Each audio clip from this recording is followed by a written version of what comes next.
Alright guys, स्वागत है आपका इस वीडियो में। तो फाइनली यहाँ पे जुजुत्सु काइसेन का न्यू एपिसोड आ चुका है और इस एपिसोड में भी काफी सारे फाइट सीन्स होने वाले हैं। आपको याद होगा यार, लास्ट एपिसोड में काफी खतरनाक फाइट सीन्स थे और मापा से रिलेटेड कुछ न्यूज भी है। अगर आप चाहते हो तो मैं उसको अलग वीडियो में कवर करूंगा। इस वीडियो को हम ज्यादा लंबा नहीं करेंगे बकवास करते करते, ठीक है। मेनली कंटेंट पे फोकस करेंगे। तो अभी के लिए वीडियो शुरू कर लेते हैं, बाकी बातें आपसे वीडियो के एंड में करता हूँ। एपिसोड की शुरुआत में यहाँ पे हमें नानामी का सीन दिखाया जाता है, जिसकी आधी बॉडी अभी भी जली हुई होती है और उसकी हालत काफी ज्यादा खराब हो रही होती है।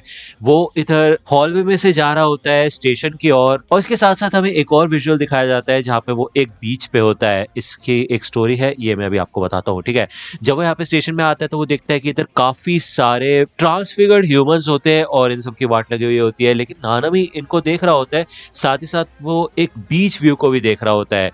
वो क्योंकि काफी ज्यादा थक चुका होता है, वो बार बार यही कहता है कि वो काफी ज्यादा थक चुका है, हद से ज्यादा थक चुका है। वो तो बस मलेशिया जाना चाहता है, वहां जाके एक खाली बीच को ढूंढ के वो वहां पे एक घर बनाना चाहता है, अपनी लाइफ को थोड़ा सा एंजॉय करना चाहता है। जो उसने बुक्स का पहाड़ बना रखा है उनको धीरे धीरे करके पढ़ना चाहता है, यानी कि बेसिकली वो अपनी लाइफ को जीना चाहता है। वो इन सब चीजों से थक चुका है, इन स्पिरिट्स को एक्सरसाइज कर करके और इतनी टेंशन लेके। लेकिन साथ ही साथ उसको फुशीगुरु की भी टेंशन हो रही होती है। वो सोचता है कि फुशीगुरु को उसको बचाना होगा और वही माकी नाओबिटो वो कहाँ पे है, उनका क्या हाल है। तो यहाँ पे हमें दो रियलिटीज दिखाई जाती है। बेसिकली अगर यहाँ पे नहीं होता नानमी तो वो किधर होता, तो वो उधर बीच पे होता, वो एंजॉय कर रहा होता, वो इन सब ट्रांसफिगर्ड ह्यूमंस को मारना शुरू करता है। वही दूसरी ओर जो दूसरा नानमी है वो काफी एंजॉय कर रहा होता है उस बीच व्यू को, ठीक है। यहाँ पे हमें कॉन्ट्रास्ट दिखाया जाता है इन दोनों रियलिटीज का। नानमी यहाँ पे काफी जूझता है क्योंकि भाई उसकी खुद की हालत भी काफी खराब हो रखी होती है, लेकिन फिर भी वो किसी न किसी तरह ट्रांसफिगर्ड ह्यूमंस को खत्म करता है। तभी यहाँ पे माहिटो भी आ जाता है और वो पीछे से आके उसको टच कर लेता है। नाना भी समझ जाता है कि ये माहिटो है और वो से ही कहते हैं कि अच्छा तो तुम यहाँ हो। तो माहिटो कहता है मैं तो हमेशा से इधर था, तो क्या तुम्हारे कोई आखिरी शब्द है। वही दूसरी ओर हमें यूजी का सीन दिखाया जाता है, जो कि भाई काफी ज्यादा डिप्रेस्ड होता है। आप तो उसको जानते ही हो यार, सुकुना ने उसकी बॉडी पे कंट्रोल करके काफी तबाही मचाई और वो यही चीज नहीं चाहता था। वो अपने ग्रैंड पेरेंट्स गोजो और जितने भी टीचर्स है, दोस्त है, उन सबकी बातों को याद करता है, कैसे लोगों को उससे इतनी ज्यादा उम्मीदें थी और उसने सब कुछ खराब कर दिया।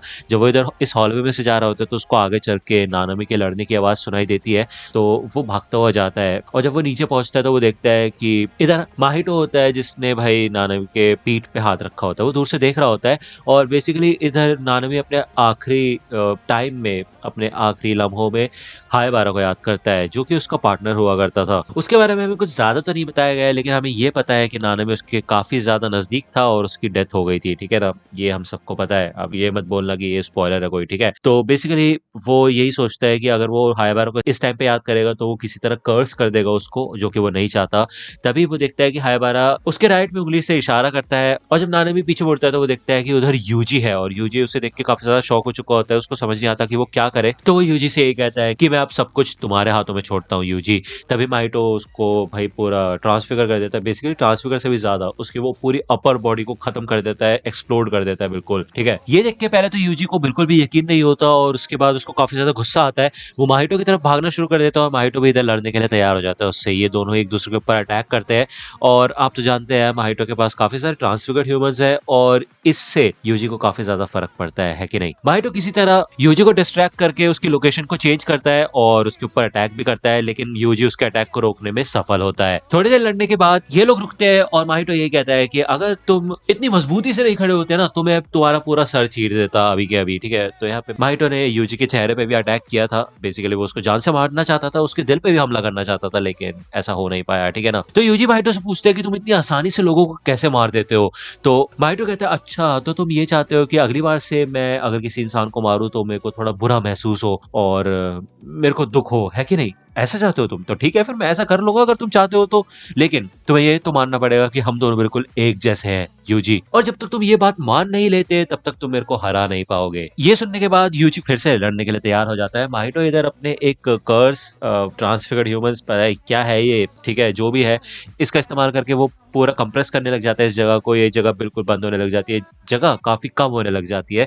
यूजी और माहिटो दोनों एक दूसरे की तरफ बढ़ते हैं और माहिटो इधर अपने टफनेस का इस्तेमाल करता है, अपनी सोल को मैनिपुलेट करके वो टफनेस बढ़ा लेता है अपनी। माहिटो इधर यूजी के ऊपर जब फाइनली अटैक करता है तो यूजी उसको डॉज करके उसके मुंह पे लात देके मारता है, वो उसको काफी मारता है और साथ ही साथ वो ये जो कंप्रेसिंग वाली चीज होती है उसको भी फाड़ के बाहर निकल जाता है, ठीक है। और माहितो भी ये कहता है चलो भाई अब तो मजा आ रहा है। तो अब बारी है राउंड 2 की। यहाँ माहितो के पास पता नहीं भाई कैसी कैसी पावर्स है, वो अपने हाथों से भाई गोलियां शूट कर रहा होता है, लेकिन हमें बाद में दिखाया जाता है कि ये गोलियां नहीं है, वो इन छोटे छोटे ट्रांसफिगर ह्यूमंस को भाई बहुत फोर्स से फेंक रहा होता है, जो कि काफी डैमेजिंग भी होते हैं। माहितो दूर से इधर यूजी के ऊपर अटैक कर रहा होता है, क्योंकि भाई यूजी काफी ज्यादा पावरफुल है और वो माहितो को भी काफी नुकसान पहुंचा रहा है, इसलिए वो भी अब यहाँ पे डिस्टेंस मेंटेन करना शुरू कर देता है। वही दूसरा यूजी भी यही सोचता है कि भाई माहितो के जो मूव्स है पहले से काफी ज्यादा बढ़ चुके हैं, एडवांस हो चुके हैं और वो थोड़ा ताकतवर भी हो चुका है, जिस वजह से यहाँ पे भाई माहितो भागना शुरू कर देता है और वो यूजी की नजरों से गायब हो जाता है। यूजी उसको ढूंढने के लिए आगे भागता है और वो देखता है कि इधर 2 लोग हैं और ये इंसान होते हैं, ठीक है। बेसिकली ये लोग काफी डरे हुए होते हैं और कहते हैं कि यहाँ पे तो बहुत सारे मॉन्स्टर्स हैं, हम यहाँ पे छुपे हुए हैं। तो यूजी कहता है शिबुया में इस टाइम पे कोई भी जगह सेफ नहीं है, तो तुम्हें सेफ्टी में जाना होगा, कोई ना कोई अच्छी जगह ढूंढनी होगी तुम्हें। वो सोचता है कि माहितो ऊपर क्या होगा, जब वो इधर से ऊपर जा रहा होता है तभी इनमें से एक आदमी के अंदर से माहितो निकल जाता है और भाई काफी तगड़ा मुक्का मारता है यूजी को। यूजी समझ जाता है कि भाई ये माहितो ही है, ठीक है। माहितो दूसरे बंदे को पकड़ के भाई उसको स्वॉर्ड में कन्वर्ट कर देता है और इससे यूजी को काफी तकलीफ होती है और वो कहता है कि ऐसा मत करो, और इसी चीज से माहितो को उसकी कमजोरी समझ आ जाती है। वो कहते हैं कि यूजी के माइंड को तोड़ने के लिए ये काफी अच्छा तरीका है, इसका मतलब ये है कि मेरे पास एक ट्रम्प कार्ड है अभी इस समय। तो यहाँ पे हमें थोड़े समय पहले का सीन दिखाया जाता है जहाँ पे इन सभी ने मिलके ड्रैगन की मदद से सारे के सारे ह्यूमंस को स्टेशन से गायब कर दिया था, उसने पानी के थ्रू इन सबको सक कर लिया था अपने अंदर, ठीक है ना।